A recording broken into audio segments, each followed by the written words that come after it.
सातबाराच्या बातमीपत्रात आपलं पुन्हा स्वागत। पेठवडगाव परिसरात गेल्या काही दिवसांपासून चोरट्यांनी धुमाकूळ घातलाय। एकामागून एक घडणाऱ्या चोरीच्या घटनांमुळे नागरिकांमध्ये भीतीचं वातावरण आहे। लाखो भाविकांचं श्रद्धास्थान असलेल्या श्री बिरदेव मंदिरातील 3.5 किलो चांदीच्या दागिन्यांवर चोरट्यांनी डल्ला मारल्यानं भाविकांमधून तीव्र संताप व्यक्त होतोय। सीसीटीव्ही कॅमेऱ्यात चोरटा बिनधास्तपणे वावरताना दिसत आहे, पण अजूनही चोरट्यावर कारवाई झालेली नाही।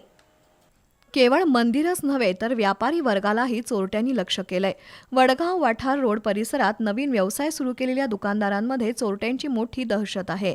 अशोकराव माने संकुल परिसरासमोरील 4 दुकानं आणि सिमेंट फॅक्टरी लगतची काही दुकानं चोरट्यांनी फोडली आहेत।